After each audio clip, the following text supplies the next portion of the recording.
afford to have a dream of teachers. So that's one way of me. where are your bets? I want to. So what is happening is, so there's a concentration of power. Whenever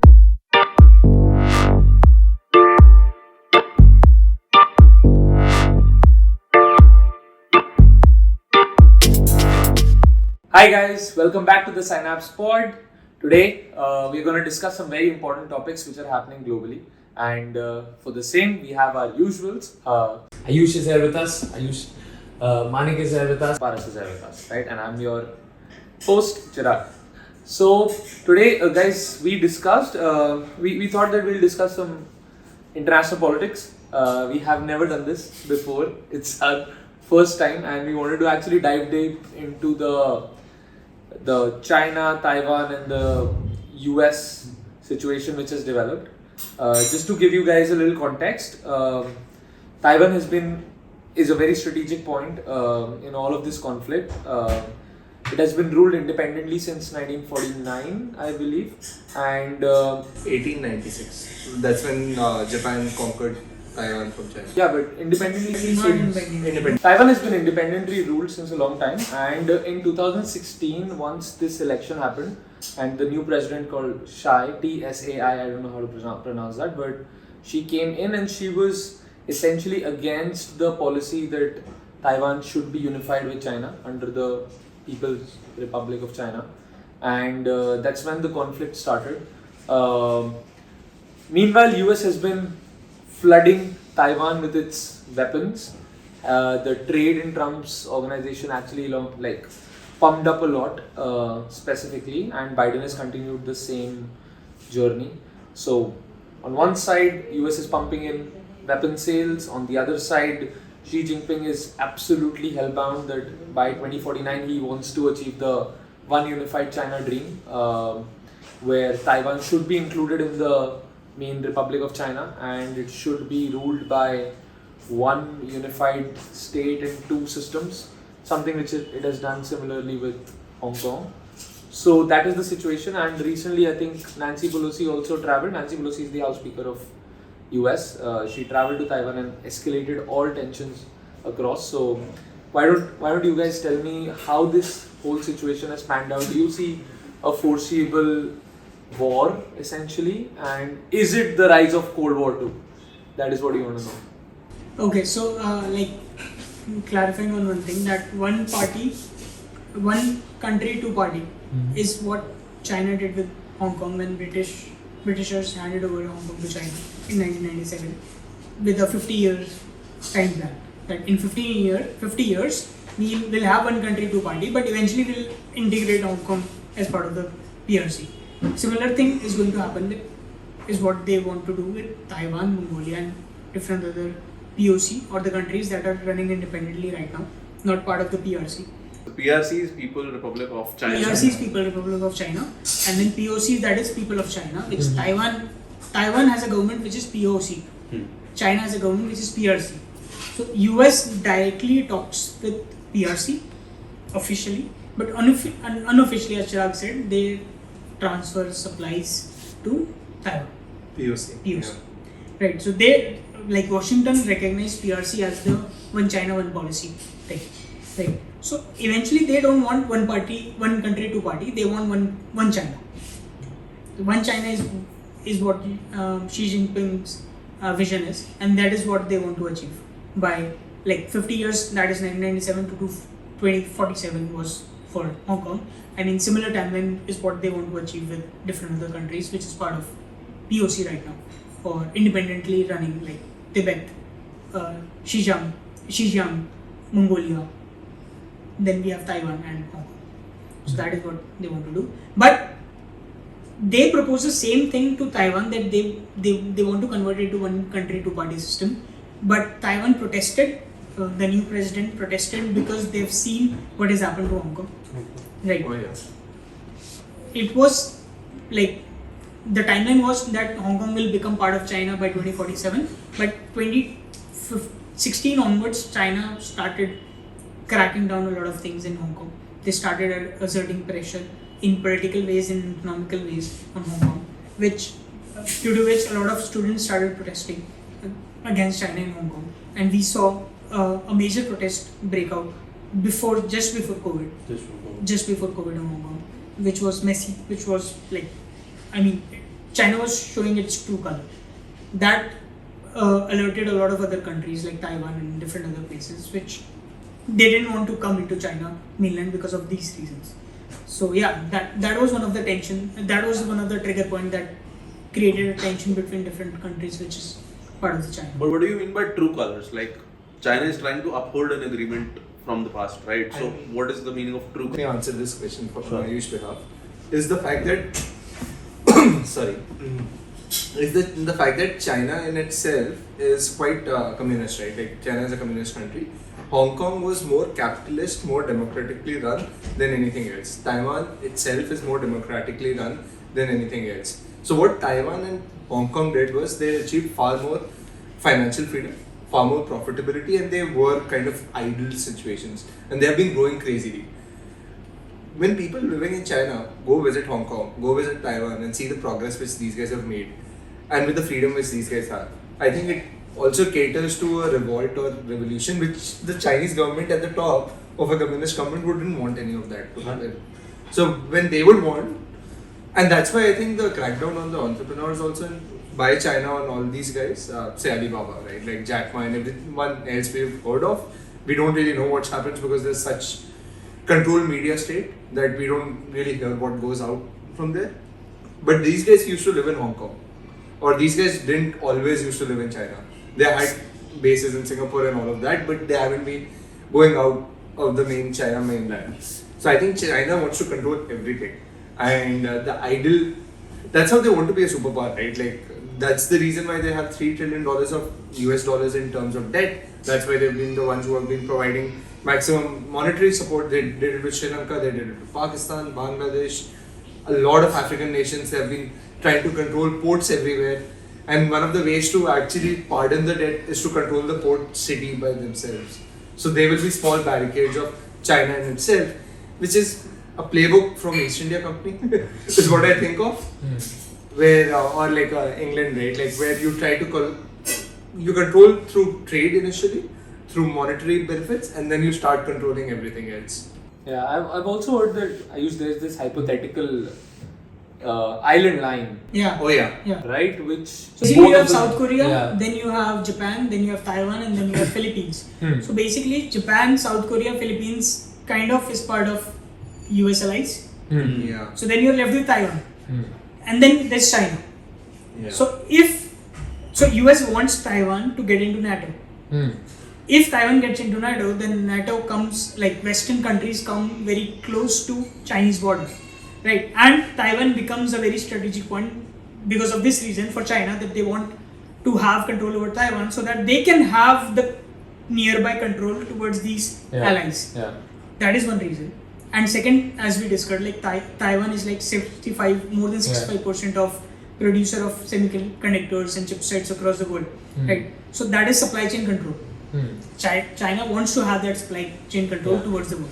So before we get to the semiconductors part, I just want to focus on the island part, right? Yeah. This island chain, and just to clarify, Taiwan is not part of the NATO right now, but every country has recognized Taiwan as an ally of the NATO, including US. 13 countries have recognized Taiwan as sovereign. As so, yeah. So now the crazy part is, so let's just go to the concept of why does a country want to control a tiny piece of an island, right? Although they have such crazy landmass. Initially they didn't right? care about Correct. it. Yeah, Once but, it became but now why? So and then I was just thinking, and I was talking to some friends as well, that the core reason is these islands behave like permanent aircraft carriers, which cannot be sunk, Correct. right? And unsinkable aircraft carriers, it allows you to build airstrips, and it allows you to reach, attack, or access nearby locations without having to worry about long distance transportation of your pilots, and refueling becomes absolutely easy. Correct. It's That's a a military strategic- group. So that is a strategic- very, very militarily, strategically aligned positions. That's why US. Hence, everyone is just going bonkers after these fucking small islands, and it just doesn't make sense. But militarily, it definitely makes a lot of sense. Yeah. Why that island chain and the line? Exactly. is How much so of this is actually triggered by the fact that diplomacy. There's no actually Russia and Ukraine, because there also the subject of discussion was Yeah, NATO. right. Suddenly NATO discussion comes here also. I think it's quite triggered. Is it very much triggered? I mean, so a lot of people are debating about that, like why US is taking all these stances and why they are pushing these countries to come as part of the NATO when there's so much global tension coming up across the globe. So I mean, yeah, it's a very ill-timed thing by either the existing government or the previous governments that have taken these steps, that suddenly every country which has a dictator or which is an authoritarian regime is trying to show their Muscle. muscle, because the economy is in turmoil for every other country. Yeah. Economy is in turmoil for every other country because of the disrupted supply chains. Right. That's why the economy is going down. The people are getting they are Unrest. not. There's a internal unrest in there, and they want to assert control. And suddenly, US comes and says that okay, I want this country to be part of NATO. I want that country to be part of NATO, or pressurizing them to be part of NATO. And those countries happens to be at a borderline in proximity of these big Russia, nations. China. Russia, China, big nations. So they feel threatened internally as well as externally. Internally, economy is in turmoil, and then suddenly they feel a external pressure of someone coming up and saying this can become a military base or this can become an ally. So that's why I think it's coming up with Russia coming up. So So where are you guys at? Like, do you think the older agreements should be upheld, and what's happening is just interference by other countries that this should not happen? Or do you think any agreement done by our forefathers should not be upheld because the times have changed? Just to give you a brief, you know what happened with Taiwan? You said it has been independent since 949. 1949. Yeah. What happened? Why was it independent? Basically, this was part of Japan in World War I, right? Japan lost. Then there was a election going on in China. Mao communist government, and there was a different government. Communist party won, and that the other party went to Taiwan and started ruling there. Oh. So that's how Taiwan became independent, because there was a different party running there. After a certain period of years, these two parties did an agreement with each other that okay, we recognize each other as dependent countries and whatever, and eventually will hand over Taiwan and will want it to become part of PRC. So there was that party that was running Taiwan since a very long time, until in 2016 they lost. Yeah. Oh, wow. In 2016 they lost, and when they lost, then they started questioning that agreement, which you said that should we uphold. It's like BJP not willing to uphold agreements done by Congress party after they've ruled for 40 years 40 after years. independence. They are willing to change the constitution just because. That is what happened with China. That's why the political tension and all those things. Yeah. I think this is what happened in Ukraine That, also. that is actually very interesting, because now I question the intent of the party also, because Yeah. just because it's a different party, they will want to try different things to Exactly. build their positioning. Exactly. I'm not sure if they are thinking in their. So, And same thing happened in Interest Ukraine, by the also. way. Zelensky came in 2016, and that's when he took a strong stance that they want to move away from Russia. Before that, most of the prime minister or the president in Ukraine, was always pro-Russia aligned. This was the first time a non-Russian aligned guy became, and there was. But that must be very obvious to people also who are choosing them. They want to not be pro-Russia, that they're not supporting a party which is pro-Russia. Absolutely. Or they don't want to be pro-China because they are now supporting a party Oh, which is. interesting fact. From 1990s till now, there was a poll happening that do you consider yourself as Chinese, Taiwanese, or whatever. So it has increased. More than 60% of people in Taiwan now associate themselves as a Taiwanese. And not even both. Not even both. Like it's Taiwanese, both Chinese. Correct. So Yeah. that is a crazy data that has. I mean, the value of Taiwan in itself has grown up, the chip and the semiconductor industry. But what most of us are not feeling is that the China was providing a lot of support to Taiwan in terms of manufacturing, which they have cut short. Yeah. So Taiwan will One not. eighth of the supply is taken up by China. Yeah. If Taiwan has like $800 billion of semiconductor industry, $100 billion is taken up by China. So China is one of the biggest client of Taiwan. Yeah, so coming back to the Taiwan situation, where we have analyzed that it is a processing factory for a lot of semiconductor stuff which goes out, and we recently got to know that first, of course, US wants to control the semiconductor output of Taiwan by trying to make sure that it stays independent of China. Simultaneously, it also wants to build its own semiconductor factories, right? And a lot of countries are going towards their own Make in India kind of a movement, right? Yeah. So do you guys feel that this is the start of deglobalization, and where everyone is trying to become localized, trying to set up their own production units for basics and things which will be required in the future, specifically semiconductors, which will be required for AI, processing, a lot of crypto. Do you guys see this trend coming in of deglobalization? Number one, that's the first question. And second is, do you guys see this as the beginning of Cold War 2.0, where US is in conflict with Russia, China, and Everyone. any other, and the whole bloody thing of spies is gonna restart, and we're gonna have Germany 2.0. Who again. says spies will be the weapon of this Cold War? Yeah, maybe cyber. Viruses. Essentially, what Paras brought up, right, is the pandemic effect. Let's just look at So pandemic. we're addressing the Cold War question first, is it? We are addressing the first question, Deglobalization. deglobalization. Yeah. Fine. So what Yeah. deglobalization did was cut down supply chains, because pandemic, almost majority of the countries, whenever there was a COVID cases happening, would do lockdowns. China did lockdowns initially, and then they did very recently where they would just lock down huge cities. What it did was disrupt supply chains completely. When you disrupt supply chains completely, it leads to a pent up demand which asks most people to buy more and more, increasing in more inflation. So it was a supply based inflation that was happening specifically in US, because they had a lot of money due to grants and the freebies which the government had given. With that happening, the government realized that China, basically if China is doing all the manufacturing and controls the semiconductor, you need to have your own base so that either the supply is not affected. And that's when they were like, okay, Nvidia take $50 billion, Intel take this much, start manufacturing in US, right? This is the grant, so that the cost of making in China is equivalent to the cost of making in US by the government subsidies or tax benefits or whatever they have done.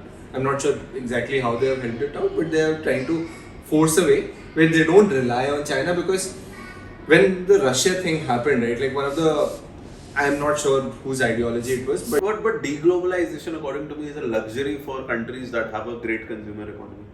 yeah, US can afford to have a dream of deglobalization because they have such a strong consumerism base. So does China. Sure.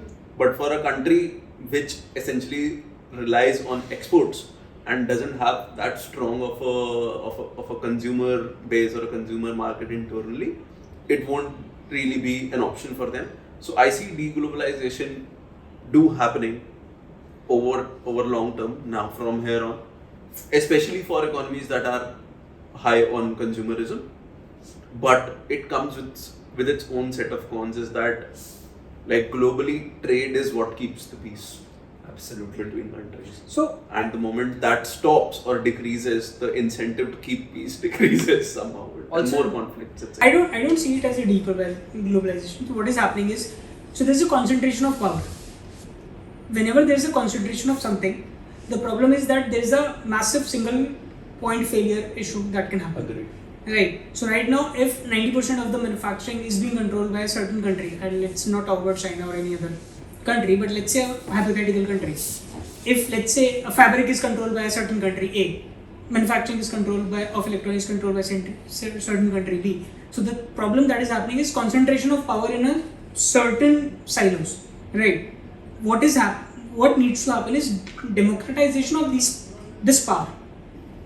You can call it decentralization, you can call it deglobalization, you can call it different things. Redistribution. Distribution of power, whatever you can call it, right? So what needs to be done in like what pandemic told us, that this democratization was necessary. Either multiple countries as part of allies building on manufacturing or supply chain or raw materials, something like that. So that is what is necessary. because you're right that if people are irrational, countries are irrational, leaders are irrational, right? If they're seeing trade as the only way to keep peace, so definitely they'll try to, if they're building their own silos of supply chain, then definitely they're cutting off the borders of trade between different countries, right? Which definitely will be a catastrophic to. I think long-term it's thing. also just coming to your point. If you look at the world political scenario right now, it's either very leftist or very rightist. There is no middle central governments being formed. There are no coalition governments being formed. There is no central path being chosen. Everyone's winning by a majority, but it's either very left or a very right government that has generally been seen being formed. So with what that does is it clash of ideology, clash of moving away from democracy. Right? I will just put a splinter in things and add what's happening in Brazil also. For most people who don't know what's happening in Brazil is taking over. the president said that if anyone else wins the election, it's basically a wrong election, and I have army on my side and we will take over the country. So it basically kills democracy if anyone else wins it. So that's what's happening. In Brazil is a huge exporter of food, like it's the rice bowl, or like I'm not sure what's it called. It's the rice bowl of the world or something, right? Like Brazil is huge in that terms. There's like a lot of unrest happening on that front.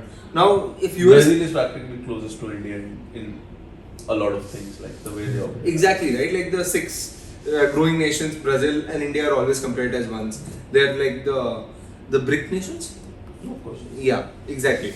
So when things go that wrong in something like Brazil and we are not taking note, so the political scenarios is also causing for it, right? Like if it's a completely rightist government or a completely leftist government, that's when things kind of, the tolerance level towards political ideologies also causes this. So I have a conspiracy and heed to it. With, Love yeah, of everyone course loves we have Everyone a loves we always have a conspiracy section. Sure, Chirag, Yeah. let's go for the conspiracy. And, yeah, I would love to kickstart it. With US taking in the $52 billion grant for semiconductor manufacturing locally, right? It is essentially trying to stifle China's exports to US, which has led to the $3 trillion debt Yeah. and the US dollar being accumulated by China first. Okay, China has a inverted pyramid of population, where to maintain the stable population you need 2.1 babies per couple to maintain the population. Now it has 1.2. So that means it has a declining population, and people are predicting in the next 50 years the population of China is going to be around 600 million people. What do you mean by inverted pyramid? So essentially the pyramid is going to tilt towards more aged people as compared to more young people. Inverted pyramid of the population, right? So a country, and people were also saying China is going to be the next US, right? Stifling exports, aging population, and a country which is absolutely dependent on exports for maximum of its GDP, 1/3. 1/3 of its GDP. This is absolutely US's conspiracy 1/3 is manufacturing, not export, but yeah. to prevent that shift of power and elongate its global domination for probably another 100, 200, 300 years. Oh, for sure. it can. So, do you see this as a massive political move on the chessboard of global politics? I don't think so. I mean, all except countries with like dictators and communist parties, all the other countries have presidents for like 5 years, tenure. I don't think so. They think that long term is what I believe. But essentially, it's not only about What 5 could 10 be a years. trigger event then for this? Like, I understand, but this has always been the intent. US wants to stay number one. Of course. Yeah. China is always a threat. Yeah. China has always been for a very long time the next US. Their population policies have always been haywire. So what has happened now that had not happened 4 years ago? I think That it these is- steps were not taken. I think it is the slowing of economy. So and China has not always been the threat. Guys, you have to realize China's massive growth has happened not more than in the last 30 years. Right now, So China is that's at a very bad position right now because Exactly. it's cracking down on so Yeah. like entrepreneurship, saying True. It has a money is not basic- flowing in China. It has a basic communist ideology which it will stick on to, right? What I'm saying is, we may think on 100 to 100 year scale, but it is so short lived. World War happened literally 70 years ago, right? 70 years US, the whole capitalism concept came in, US came in. Right. 30 years ago, China really boomed. Right. Right? So all these decisions which Very short. US is actually trying to make is for maybe not for the next 50, 100, maybe just for the next 20. 20 years. Yeah. 2-3 presidencies more or At five, max 5 presidencies. So at least it can ride the wave of AI probably when we hit AGI, ASI, and then we'll have AI wars. Also, what you said with China knew for a fact that the country is on a decline in terms of the inverted pyramid, specifically for human capital, because they had seen it happen in Germany, Italy, and a lot of European nations. A lot of European nations will die out eventually because they're like Japan is at 0.91 in terms of childbirth compared to the fertility. The rates have just decreased everywhere, including US. If US stops immigration, their rates are actually below 1.5. So it's below China. So the next, that's why India is quite popular, and that's why Africa is quite popular as a destination, because that's where the rates are higher, right? That's where it's still above 2.5 or 2.2, and that's where the next generation of workers will come from. Why do you think China has been most dominant in giving out loans to the African nations? Because their next level of factory workers, next level of people who are going to do things is going to come from there. The Silk Route that they were trying to build, right? Like the Chinese, Pakistan has a good ratio in terms. So they're trying to build manufacturing hubs in different areas. So when you control ports is where you control manufacturing hubs, is where you get people to work for you. I think that's where the China is thinking of. Yeah. China is already thinking of it because they already knew the implications of this. That's why they have got the 2-child policy, or that's what they're trying to put pressure on people to actually have more kids now. So they have planned to put up 800 nuclear power plants. Yes. To reduce the electricity consumption by massive multiples, Cost per Dependency on fuel imports. fuel Exactly. imports, dependency on fuel imports. The cost of manufacturing will go further down. The efficiency of factory can increase. They can be globally competitive. Exactly. So when you're playing the chess moves, Create right, jobs. everyone's Create playing jobs, it. Exactly. So my thing was also maybe US is doing much more for themselves than to counter others. Like blocking China's exports somehow is very much in their own interests, because their industry gets a chance to rise, their people get jobs. But it is so try to control counterintuitive. the supply chain. First of all, in the last 30 years, with all the wars US have waged, every move on global politics has been to deter other people. Iraq, Vietnam, we've seen it all. And secondly, while it wants to, let's say, given your hypothesis, wants to increase its own work and create more jobs, it is literally bashing down immigrants. Right? So where does the productivity go in? And if the next generation of workers and population for any developed nation, so-called, is going to come from immigration, then absolutely needs to support immigration. I wonder what if China opens up to their immigration policy and suddenly says, It's going to be come. very interesting. I am betting on it. I think it will happen. You are saying they have an inverted pyramid. Exactly. You are saying they have aging Exactly. population. Correct. What if they open themselves to the world saying, come What if be an efficiency immigrant, goes up? What if join us. manufacturing efficiency Join goes us. up? The Just flip. overall service And energy industry becomes goes up. cheaper. Energy becomes There are cheaper. two So that's fights going to that be- are happening, right? You're looking at the manufacturing side of things, which China is trying to control. There is the other fight, which is the software side of things. Look at the amount of software engineers which US companies themselves control. Look at the amount of engineers. I think Apple, Google, Facebook, remove Apple, Google, Facebook, and Google Meta. Sorry guys. Google, Meta, Apple, Amazon are hiring in India is around 30,000 engineers, software engineers. So the next commodity that you can control in terms of working population are either software engineers or hardware or manufacturing guys. Manufacturing is something which China is already quite good at, and they have got expertise in that. That's why US are putting more supplements. They're not going to give up overnight, right? They have all that infrastructure in place. They have the raw materials in place. What they need to do is they need to make them more efficient. Even if they make it like double efficiency, same number of people can produce more goods suddenly out of nowhere, right? So they have to improve the efficiency of their factories, their workforce or whatever. So Now, where does the whole Taiwan scene come in? Like, if you were saying that they wanted to get that dream in place, one China dream by 2047. with Hong Kong, Yeah. with What Hong was the Kong. timeline with Taiwan? It's around 2047, 2049. Then why now? Oh, because Xi Jinping is getting old. He wants to create do a it himself. Correct. Be in the Correct. history books. He's They So are- the they are obsession doing to be the Right, history they creator. are 20 years, 30 years early than what they plan to do.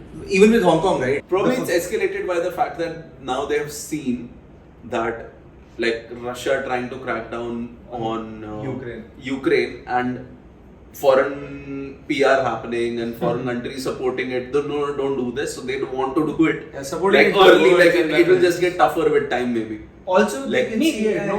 What if Ukraine survives? Correct. And what if the end to the Russia-Ukraine war is no, you can't do this? Then And suddenly this also becomes That solidifies impossible the in future. control of West. West on Yes. this Exactly. region. NATO essentially. I think one of the things they would also want to do is if Russia and China actually stand up together to the world, they can. So might as well do it right now and get things over with That quickly. really sounds like a family saying if we are all together we are very strong, but most of the times they are not. I mean, like, theoretically, I mean, yes, it's but like- will that happen? I mean, they cannot stand together again because they do not have that much consumerism, right? So they cannot sustain the economy. Not sustain, but I mean they can sustain a war. If it is comes to a World War III, China and Russia together is a daunting prospect for the whole. Do you think that China and Russia will be together? However, you need to analyze with respect to every world war, whichever countries have come together had the similar ideologies. When Japan came in, it had similar dictatorship ideologies as compared to Germany. Right? Here, Russia and China very different in How? terms of the. Russia is 100% socialist and China is 100% communist.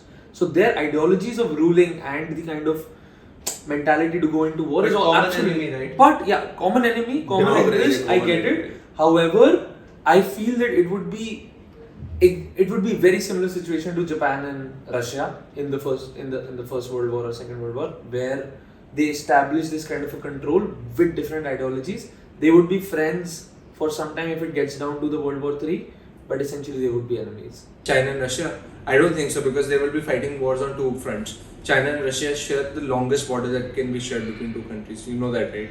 Like Well, I don't know that. essentially the borderline between China and Russia Longest. is one of the longest borders that is shared on ground. So if they have to fight, they have to fight together rather than fighting inwardly. I mean, it's a lot of Sahara Desert, so no one actually can go and fight there. But right now with Ukraine, we know fights are happening through drones. Who creates the maximum amount of drones in the world? We should know that answer. It's China. Who creates the maximum amount of things which we are thinking of? How the wars are going to fight? The biological warfare, right? Like essentially the city of our century might be Wuhan for very different reasons. So it's yet to see, but I see it as a. I don't. Somehow I don't fear Russia in terms of what they're trying to do. They're not even. I mean, we've seen what the situation in Ukraine. It's Of just course, we're fire. pumping it with a lot of weapons. The West is pumping it with a lot of weapons, but still, like I've always had this ideology that Russia is that player which gets into a fight, never loses, never wins. It just stays. It just keeps on fighting. So I mean, it's kind of a stalemate situation. like as in India as a country can't fight China. So as our country, if we have to take a stance, I think the best stance is to be friends with everyone. Manik, are you sure we can't fight or we don't fight? That is a very. As per my knowledge, and it could be hindered, and I might not know everything. now. Did I catch you off guard there? I mean, it's my opinion. With the knowledge which I have, I don't have the whole world. Like I don't have the knowledge which the defense ministry or people in the right places would have to speak on it. I only have the knowledge in the public domain that we don't have enough materials to fight them out. I Or the hope- public, as per the public domain. I hope everyone noticed how Manik tried to be absolutely politically correct here. Which Geopolitically. yeah, just in case it leads to some controversy, he will try to clarify it in the next podcast. Right? Or he will Alright, come so- solo. But where are your bets? I want to know where are your bets? Like what is going to happen? Like I'm doing this fun section because till now all people in Taiwan are safe. Like nothing has happened to people of Taiwan, right? Yeah. Not Yeah, yet. yeah, just, yeah. Hopefully that I it stays think that way. And maximum like 65, more than 65% of people believe that there's not going to be any more. I mean, apart Yeah, from the mental torture which people face when they see the fighter jets flying over their heads, And besides, with PRC written on top. and of besides, it. dropping on Let us hope it won't come to a full blown war. But where do you see the situation going? Do you see China taking over control, or do you see China giving up control because of No, China won't foreign give up. influence? China won't we, give we up. have seen like what happened in Hong Kong. What eventually happened in Hong Kong? Right now, It didn't come to them, right? Entirely. no, it will not happen that way. It was China was only trying to crack down the political oppression, political like surges that was happening by different political parties. Like anyone who was trying to like talk against Chinese government, they were trying to crack down those. Correct. Anyone who was protesting, they were trying to crack down those, and they used arms, they used Yeah. force to crack that down. Similar thing, they have said it again and again that they will not hold back to do it with Taiwan as well if US or any other Western country. Basically, they have a puppet government in Hong Kong right now, and that's the reason. yeah. So in Hong Kong, there has never been a democratic election. It's always been a It's always been a Chinese appointed person. some not Chinese appointed, but some party members selecting a president or prime minister, whatever. That's a very Yeah. way, single party. Single Exactly. party. Okay. So Huh. Hong Kong people had some rights with respect to voting to that legislation, but Chinese government eventually took away those rights. Do you think Also, China two things. takes Taiwan? That's what is going to happen. It's gonna happen. By hook or crook, it's gonna happen. My money is on China. It'll absolutely take Taiwan, and no one can bat an eye. Absolutely. I was about to say two things happened in Hong Kong systematically when I last visited that country. A lot of people said that the Chinese government tried to make sure not enough people speak Cantonese and more people started speaking Mandarin, which is the language of PRO, and not, Cantonese was more popular in Hong Kong, and that's been faded away from the public school system. So public school systems are not given grants if they have Cantonese speaking teachers. So that's one way of making sure that the language or the They have culture to doesn't destroy get the proper. culture. Yeah. They essentially don't want any of the culture because Hong Kong, China believes that no religion should be taught. Like they want to be anti any religion, not anything in particular. Hong Kong is quite religious, by the way. They have Buddhism, they have a whole religious following, and they wanted to destroy that. And that's why they have a puppet leader, which is the reason why people started protesting when they started seeing culture being destroyed. I think this is the same thing which is going to happen in Taiwan. It's going to be a slow death. I don't think it's going to be like a full blown out war. I think China is going to recede, and at this point of time, US is still strong enough and big enough to arm twist China to be like, hey guys, let's just be neutral about this. No, but in Taiwan's case, US specifically honors one China policy. Yes, it Yeah. does. They've said it again and again. Acknowledges is the word. Actually, acknowledges the word. That is what these guys are taking the benefit of. Exactly. In one of the documents, the word is written, we acknowledge that One it is China. one China. And now what they are saying is, acknowledge does not mean that we accept. Yeah. Okay. Which is the crazy, how they are Loophole. reading between the lines and loopholes. So that is insane. And of course, so they have their own agenda. Also, by the way, No, but US US has only to- US only talks to PRC in Beijing. Yes. They don't talk to government in Taiwan. Of course. Officially. Yes. Which means they are But But Officially, Nancy acknowledged. Pelosi went and the US kind of supported with the whole. If you see the most recent comments by Biden, he's like, we'll definitely support Taiwan with all the weaponry that we have. So that is obviously there. But just coming back to that point, Mani, when you were saying that Cantonese and Mandarin, they're trying to destroy the culture. I was recently in Germany, and we actually went to the place where Hitler gave his most important speeches and swayed the government. And there was a point where the infamous burning of the book ceremony happened, where all the Nazi SS soldiers actually got all Jewish books and they burned, and there was a massive fire under Hitler's rule. So it was much more a showcase of their power rather than actual burning of books. And so what they have done is they've created a glass underground basement where from the ground, when you're walking actually on the ground, if you look below the basement in the glass, you can see millions of empty bookshelves. That is how they're trying to signify that, hey, even though the books are burned, our memories are not. So I somehow feel there will be some kind of a resistance to that as well. But look at the Dalai Lama and the whole controversy, right? Like the Buddhism's chain of thoughts, they're gone. There's not, they are in a pair, right? Like the other pair is already dead. The Dalai Lama is soon going to die, and there's not going to be any more Dalai Lama in the world. I mean, I don't know, man. Sorry, Paris, for that, if that seems a little brutal, but if you're a human, you will die. Anik is going unfortunately. all under controversies today. if he What gets did I banned, say? I didn't say anything. Okay, guys, I think we're good with the podcast now. It was lovely. I think this was a great discussion. If anyone wants to But add. question, like very realistic question, what is the meaning of war? Oh, are we diving deep? into What is the rabbit point hole? of war? What is the meaning of war?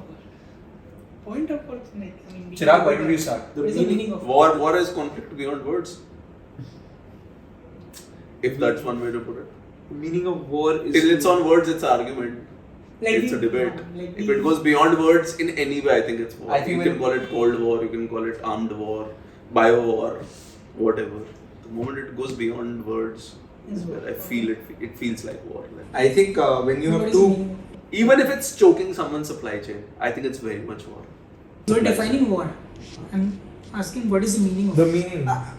At any point of time, when That's What is the meaning of it? at any point of time when one country thinks that they can fight the other country out and they have a chance of winning, is when war happens. The meaning is just dominance and is to showcase in the books that I think it defines from the meaning of life. If at any one point of time one of the political leaders or the country thinks that they can write themselves in the history by being the most defining, the defining force of that century or couple of centuries, that's So for me, the meaning of war is the evolution of the successor ideology. It is literally just a battle of ideologies, of how people think. Looking at the same thing, I may have a certain lifestyle, you may have a certain lifestyle, which may be absolutely different from each other's, and we just want the world to run according to us. It is literally just a conflict of thoughts leading to everything else. Which ideology will succeed next? This is exactly what we saw in World War I, World War II. Is all that is. My way or your way, or the highway. So I believe like there's an ingrained quality of survival of the fittest in human beings since a very long time, and that is the reason why everything happens. Be it terms of development, be it terms of progress, be it terms of war, right? So I mean the meaning of everything is like survival of the fittest. That is what people equate every actions to this ideology, and that's how things happen. Yeah, this It's a ideology. showcase, according to you, or everyone wants to be the fittest, so they Everyone survive. wants to be the fittest eventually. DNA coded. Yes. I just feel in today's age and time, the survival of the fittest as an ideology to live by is the worst ideology a person can have, because ultimately you're always in the discomfort of battle, whether it's intellectual or physical. True. So maybe the next capitalism will be defined by much more moral Capitalism is values. social good. Yeah, so social Social capitalism. Yeah, somehow mixing of ideologies. Probably when we all make. Doing X% per quarter, you're doing Y% in social good. Social good. Yeah. Like that, So to balance it off. yeah. So Social good. Like Yeah. that, So to balance it off. yeah. So we'll wait for our government on Mars, and then we'll create a new system. because the patterns have been repeated over and over again. The reason why we read history is the fact that there are certain patterns that can be triggered from when we have started recording history, and they have been over and over tried and tested. So everyone says democracy is like 2-3 centuries old. I'm like, hey, the first municipalities that were ever formed were in 13th century by Switzerland, and they have still existed on that front when kings kind of came together to form a democracy, and they started to get voted in and voted out. So that's when I see that pattern existed in one part of the world. It was the spread of knowledge and information wasn't as fast as it's been in the past few centuries, where it just spreads a lot faster. I disagree somehow, because I feel that the first persons to reach extraterrestrial, whether that's Mars or beyond that, would be private companies and private individuals as compared to governments. This collective understanding of my ideology versus your ideology is massively driven by governments and their initiatives. If private individuals and their bandwagons, like companies, are able to reach that geography, if they are able to eliminate that pressure from Earth and the jurisdiction which their companies lie in on Earth, we may have a shot to create a new Martian government. So here is hoping that we are, and concluding the podcast on the thought that we are able to go away from our ape shit and believe in a higher consciousness. Which, Yep. which Don't be ape, just buy Bored Ape. Don't be If you ape. can. Buy Bored Ape. Bored Ape to zero If ETH. you can. Bored Ape to minus Who said that? ETH to minus, ETH sub-zero. Oh, Guys, we have no idea what you're talking about, but thank you so much for today's pod and see you next time, guys. Alright, bye bye. Bye.